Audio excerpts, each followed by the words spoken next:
Hello, my name is Mariah Blackbird Perry. I'm the Tribal Mitigation Fellow at the Environmental Policy Innovation Center.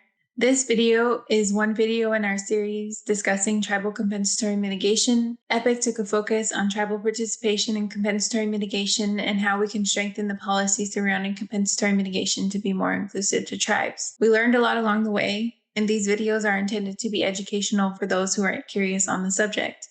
Please feel free to email any specific questions you may have. Emails can be found on organization website, and also check out our other videos discussing this topic on our YouTube channel. As a roadmap, today I'm going to talk to you about compensatory mitigation, the basics.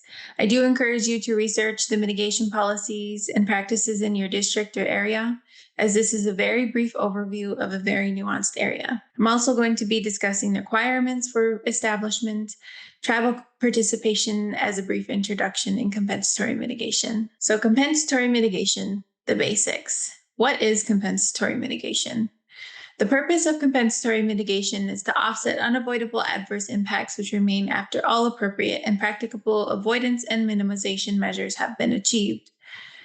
It is a regulatory program under Section 404 of the Clean Water Act, created by the 2008 mitigation rule, which required the offset of unavoidable adverse impacts to natural resources. Natural resources include water, such as wetlands, streams, or other aquatic resources, the WOTUS rule.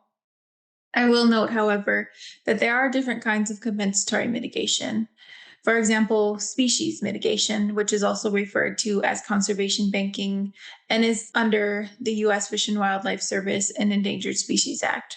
There is also federal land mitigation, and that is managed under the Bureau of Land Management and is exclusively for federal lands. To break down some of the language, unavoidable residual impacts are the residual impacts to natural resources from development such as dredge or fill of a wetland and infrastructure development.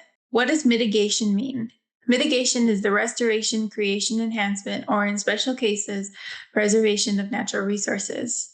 So essentially a big restoration project to natural resources. However, there is a hierarchy to compensatory mitigation. You cannot automatically impact and buy a credit to offset your impact. You first have to show you took steps to get to compensatory mitigation. So steps to mitigation are avoid, minimize, and then compensate. Compensatory mitigation may be required after the developer shows steps have been taken to avoid the impact and minimize the impact. If the developer has done both and there are remaining residual impacts to natural resources, the developer may be required by the Army Corps to do compensatory mitigation through a mitigation project. How is mitigation achieved? Mitigation is achieved through one of three options under the regulatory program. The first option is a mitigation bank. This is what we call advanced mitigation, meaning the mitigation or restoration is done prior to the sale of any credits on the bank. The banks are a project that does restoration and then they sell credits, and that is how they make their money. But because mitigation banks are advanced mitigation and the restoration is done prior to the sale of any credits, this requires an upfront investment on the restoration project that is funded by the project sponsor. This can be quite costly in the long run. The second is an in-lieu-fee program. This is where the mitigation or restoration is done as the impact is happening. So it is not as advanced as a mitigation bank.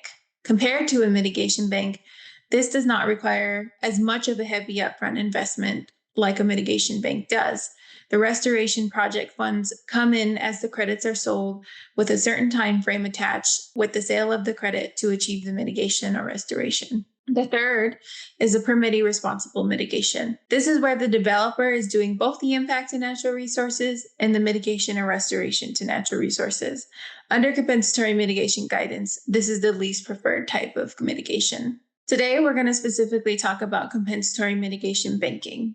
As will be noted later, that is where most tribes have participated. Under Section 404 of the Clean Water Act, mitigation banking is a system of credits and debits designed to ensure the ecological loss of natural resources that results from various development impacts and ensures that it is compensated for and restored so there is no net loss to the environment and the ecological functions.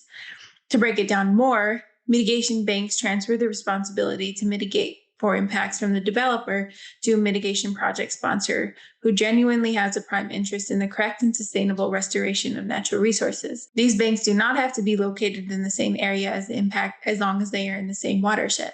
And the credit sale ratio from development versus the restored natural resources has to be equal. This could mean, however, that the developer could be required by the Army Corps to buy more than one credit to offset their impacts, such as a 2-to-1 ratio versus a 1-to-1 ratio. For credits and debits, generally, the credits are in kind mitigation, meaning of the same kind. If you impact this kind of resource, you have to buy a credit to restore that same kind of resource. And sometimes there is allowance for out-of-kind mitigation credit sales. Wetland mitigation credit prices are set by the project sponsor, and it kind of depends on the watershed, the need for credits, and the availability of credits in the area.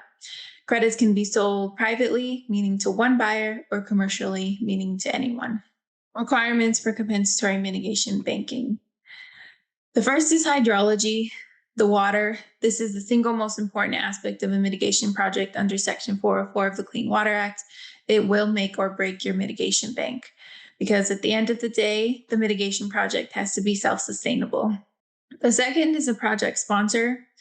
This is the entity responsible for establishing and, in most circumstances, operating a mitigation bank or an in-lieu fee program. An interagency review team. This is generally 2 or 3 parties, Army Corps of Engineers, and possibly a State Department of Lands or Waters, depending on how the mitigation program is regulated in that certain district. I will note there are 38 Army Corps districts and 1 2008 mitigation rule. The conflict with this is that the one rule has potential to be interpreted 38 different ways, and it is very important to know which district your mitigation project or bank is in. 12 fundamental components of a mitigation banking instrument, or an MBI. This instrument is the governing instrument for your mitigation bank or project. Most, or if not all, of the components have to be solidified in order for the sale of credits for a mitigation bank specifically. The components are objectives, site selection, site protection, baseline information, determination of credits, mitigation work plan, maintenance plan, performance standards, monitoring requirements, long-term management plan, adaptive management plan, and financial resources. The last requirement is additionality. This is the standard used in compensatory mitigation that ensures the mitigation would not supplant something that would have happened anyway, meaning the project has to be additional to the ecological uplift of the natural resources. So to go through all this very briefly, have tribes done this? Yes, tribes have established compensatory mitigation projects. They've established them on tribal lands. We have found 7 tribal compensatory mitigation projects. They are established for a variety of reasons beyond ecological restoration or economic benefit. They are all wetland mitigation projects, and they are all completely unique from one another. All this and more in our video series covering tribal compensatory mitigation. Thank you for joining me today. Please feel free to email with any questions you may have. Our emails can be found on our website. Also, check out more videos on our work on our YouTube channel. See you next time.